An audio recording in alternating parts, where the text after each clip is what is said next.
It's a new year, big plans. What if doubling down on those resolutions, like really gritting your teeth and going for it, pushing really hard? What if that's the opposite of what really works? Today, I want to offer a magic formula. Well, it seems magic at first, for breaking through those long-time barriers and discovering a natural well of momentum and motivation. I'm going to give you 3 ways to slay your goals this year, and it's definitely not what you think. Welcome to the Midlife Reset Podcast, episode number 45. I'm your host, Cheryl Gordon. I'm a yoga therapist, mindfulness coach, and creator of the She Mindfulness program. I've helped hundreds of women live the life they were meant to live using simple tools from ancient wisdom. Are you hoping this episode is permission to just, like give up and slack off? Hell no, my friend. This is a rally call to get you pumped and motivated and, yeah, slaying it, but not how we've been doing it. Think back to your days at work. Push, push, push. Always looking ahead and then feeling more behind by the minute, right? And then you went home to a whole new level of insanity. Never enough hours in the day. For me, I just totally got lost in all of that. I forgot the sound of my own voice. I forgot what brought me joy. I forgot to say, I don't want to. I heard some research the other day. At age 9, little girls are very similar to little boys in so many ways. They confidently assert what game or food or whatever that they want. They own up to what they want to be when they grow up. But by age 11, little girls are beginning to waffle a bit. I think is used much more often than it is with boys. And by age 13, girls are much more likely to respond with, well, what do you think? Or what do you want? We lose our voice. It's a socialized pressure to please and nurture others. So no wonder we get to 50 or 60 or 70 years old and just feel lost. We're so accustomed to just, doing what needs to be done. We serve others. But then life changes, which it does many times, right, at our age. And it feels like someone has changed not only the board in this game, but all the rules too. I mean, I was raised with the idea that looking after others' needs would be how I stayed valuable. It would be how I earned love. My worth could be measured by the number of people who depended on me. Hmm. I complained about how busy I was, but secretly, I felt needed, like I was part of something. I had no downtime, but that was okay. It felt pretty scary in the house anyway when it got quiet. There was nothing between me and the snack cupboard at that point, right? Staying busy was a great buffer, so I didn't really have to think or feel for myself. But what typically happens when you hit the hormonal tsunami of menopause, however, is that busy pace gets harder and harder to support. I mean, you're not sleeping well. I know I wasn't. I wasn't digesting really well. I didn't assimilate my minerals the same way. In fact, I've been depleting myself for decades now, and probably you have too. Looking back, I wonder what on earth I thought was going to happen when I hit menopause. But I honestly had no idea how it was going to feel. I'd always held it together for me and everyone else. I guess I just assumed I always could. But here's what I really want to share. Aging feels different than when we were 30 years old, my friends. Chasing that old, oh, I can burn the candle at both ends energy is futile, and I do believe it's self-aggressive.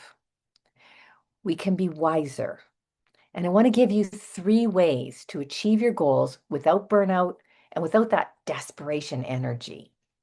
Longtime listeners have heard me share before how at the age of 60, I lost weight, started an online school, started this podcast, calmed fractious family dynamics, and welcomed the most exciting year of my life, I'll tell you.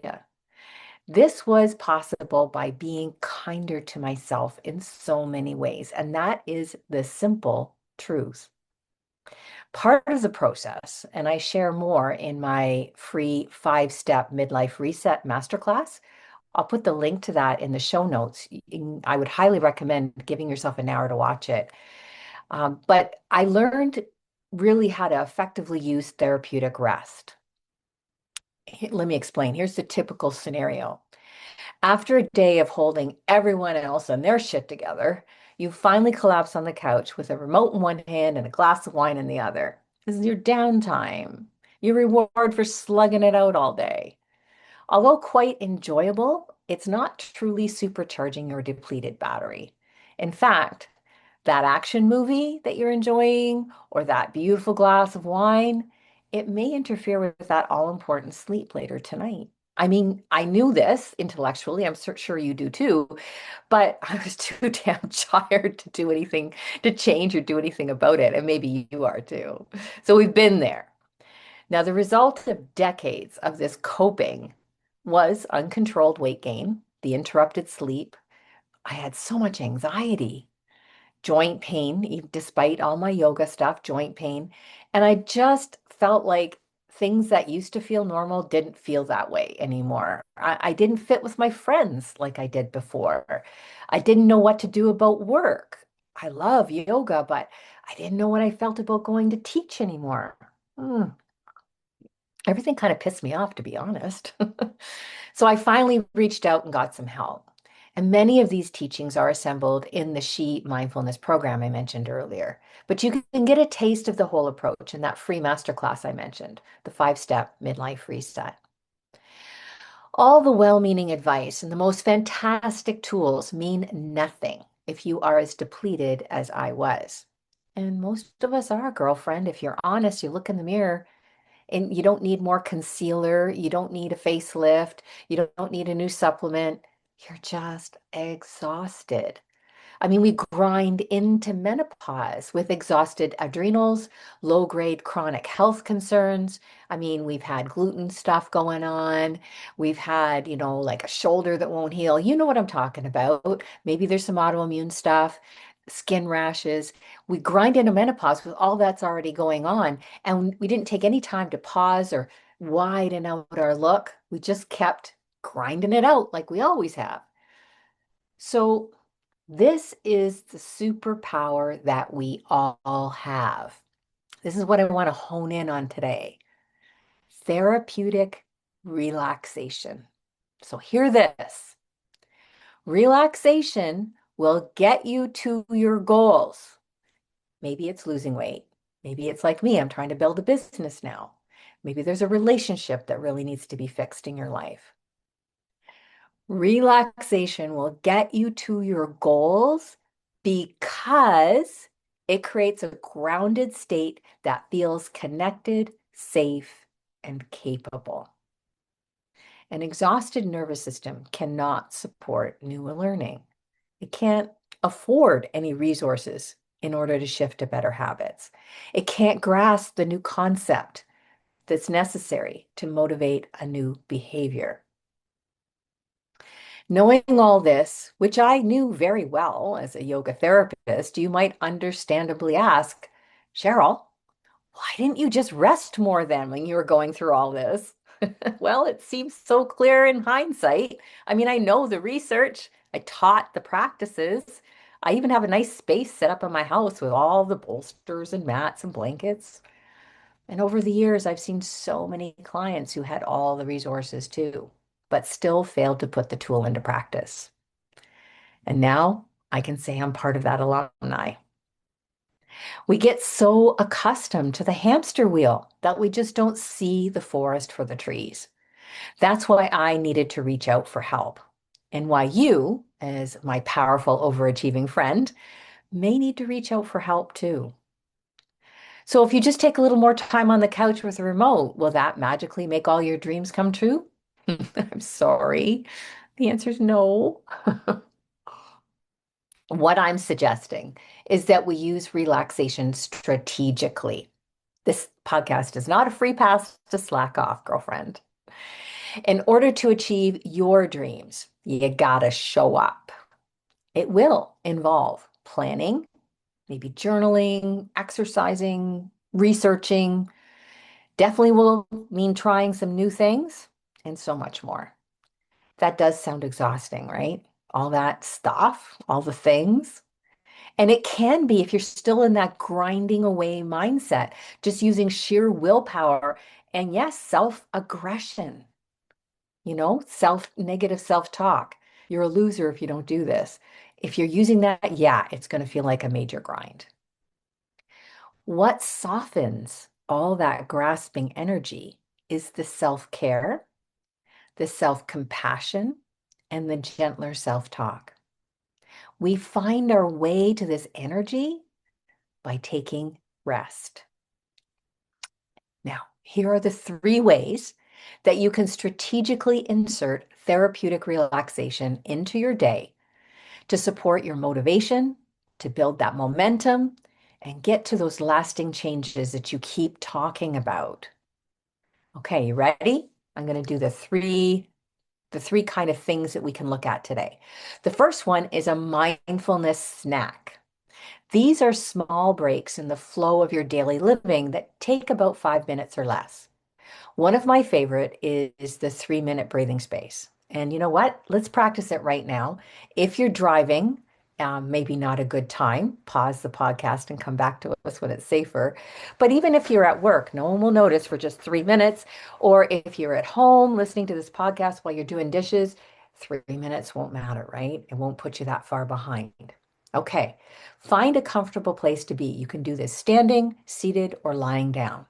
A lot of people like to close their eyes if it's safe and comfortable for you to do so. Now, for the first minute, I'm going to invite you just to notice where you're at. Become aware of your body. I usually start in my feet and say, what do I feel from my feet? What do I feel from my legs? What do I feel from my back, from my belly? What's going on in my hands, arms, shoulders, neck, face?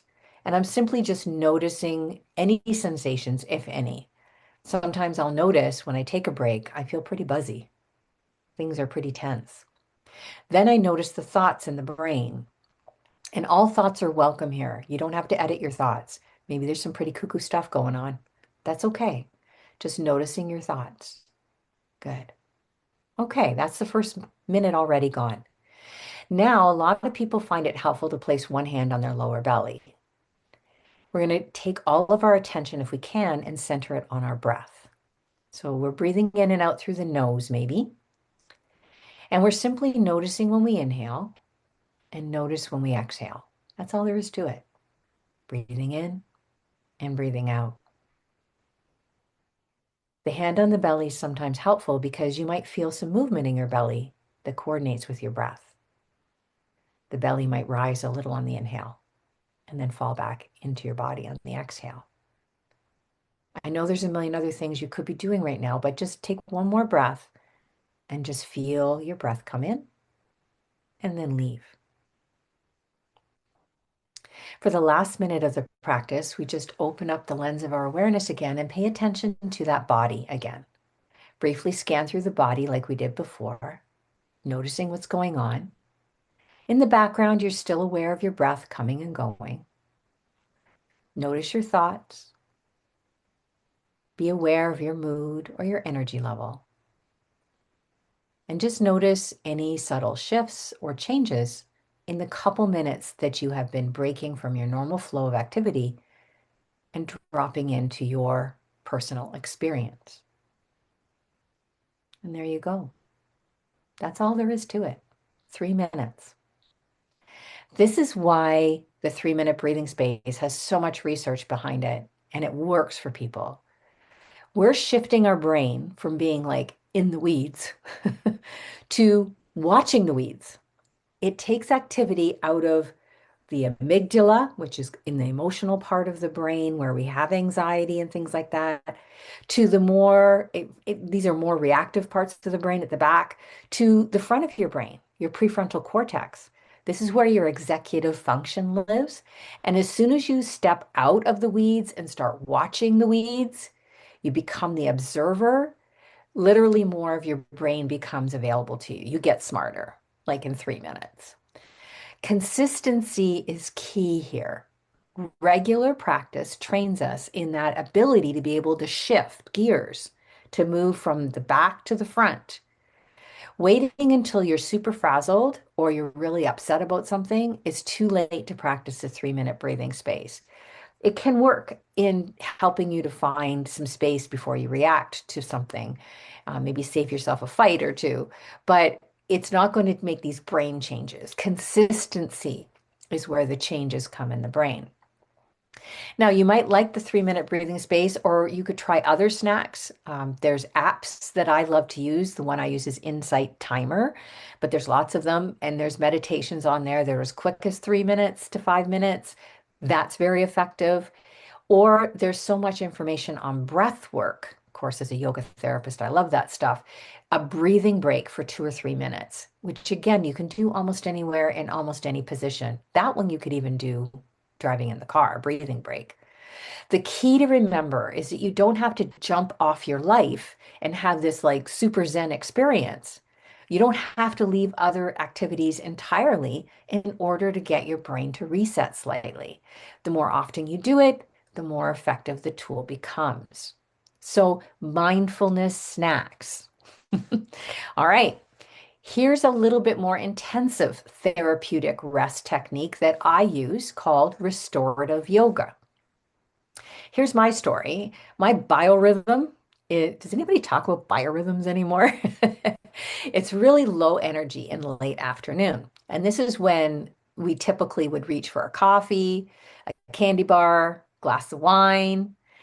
I wanted to stay on track with my health goals. So I've decided to give myself the gift of 15 minutes at 4 p.m. ish every day. And I'm calling it happy hour yoga because I love happy hour, but I'm trying not to drink so much wine and eat all those snacks. So this is one way for me to reset at the end of my workday. Now, you might have your favorite restorative yoga pose from a class that you go to. One of the easiest things I found for myself and my clients is just throwing your legs up the couch. So I lay down on the carpet, throw my legs up the couch, make sure I have a comfy blanket, especially now that it's winter. I might need a little pillow under my head. And I have an eye pillow that I keep in the freezer that I can use, and that really helps to reduce puffiness around the eyes and refresh my eye muscles after a day on my computer. Maybe I put some soft music on if I have the time. I love yoga chanting. Again, so many free resources on the internet for that. You put it on your earbuds, your headphones, so you don't disturb anyone else in the house. I have my little dog, Natalie. She loves to come and cuddle on my chest, I love it when she lays on my belly when I'm doing this because that weight and warmth on my belly is just so relaxing. I set my phone timer for 10 minutes, more if I have time. And then I just do it. I just lie there. Now, the first few times, other people in my house thought I was ill.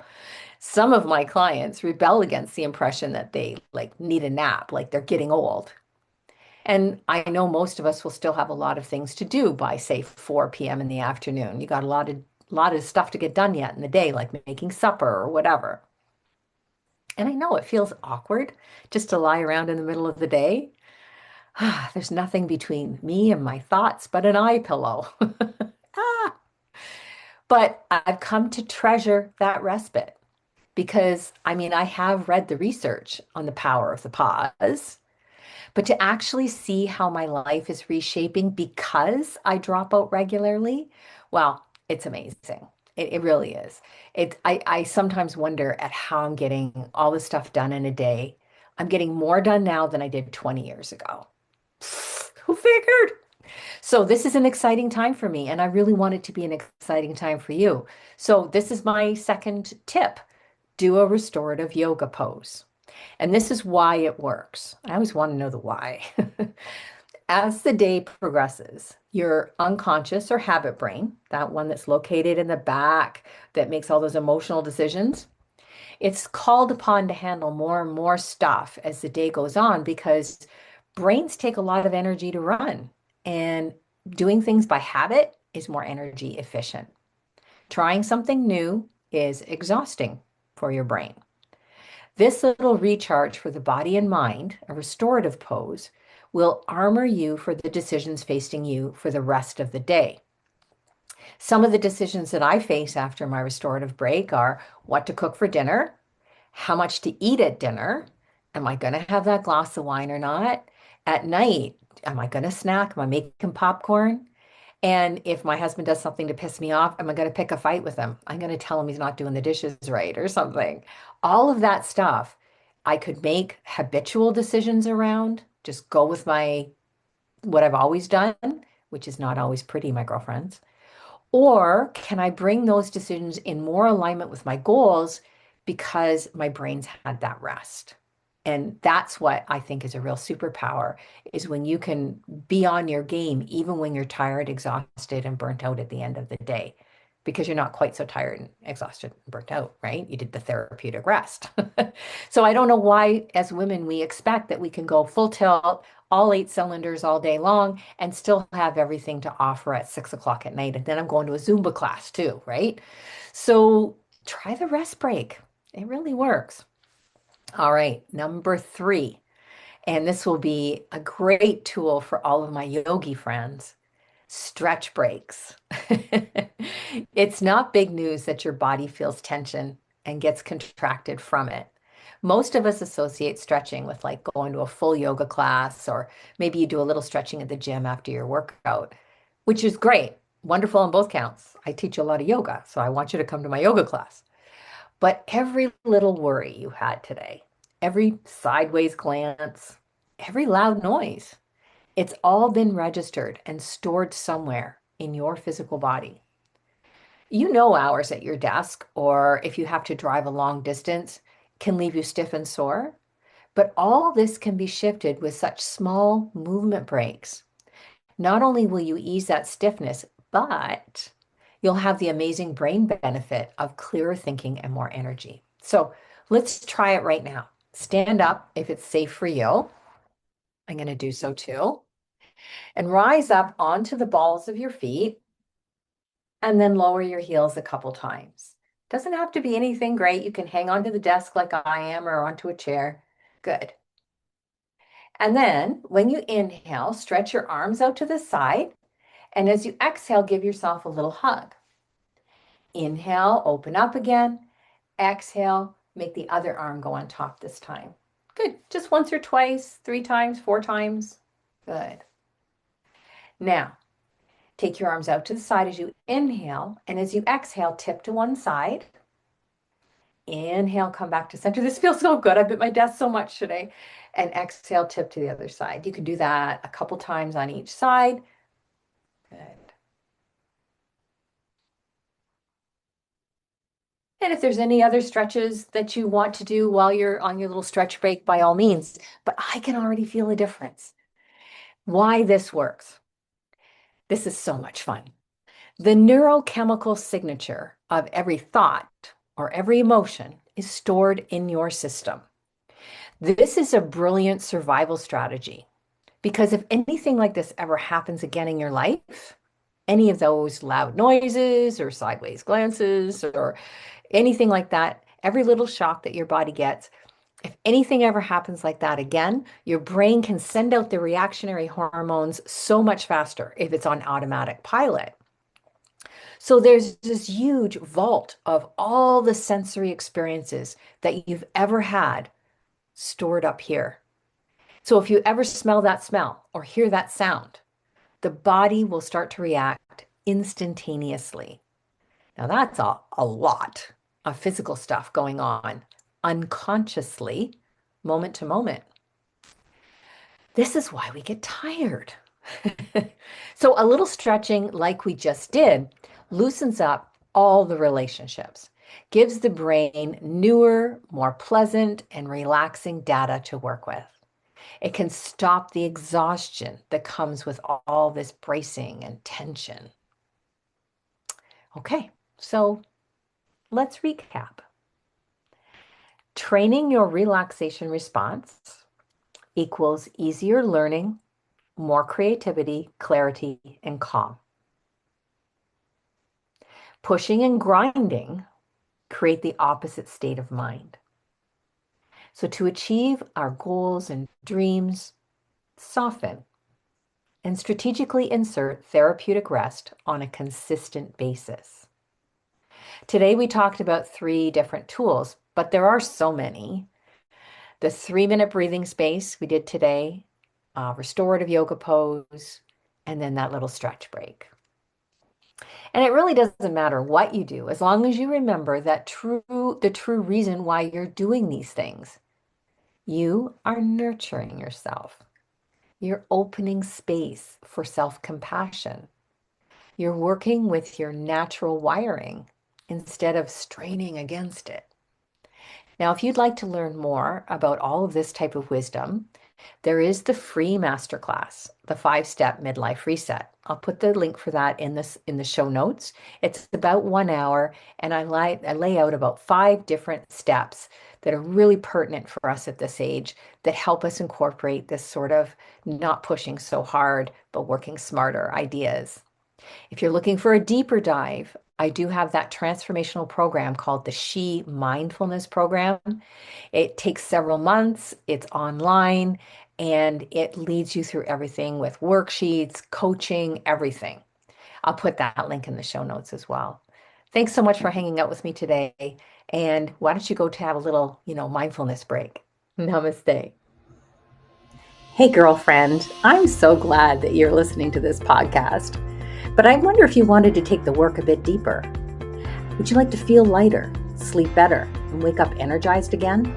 Join my 60-minute free masterclass to learn the 5 steps that help me lose 25 pounds, reset my body, and finally feel calm, strong, and confident again. You can register on my website, and I really hope to see you soon.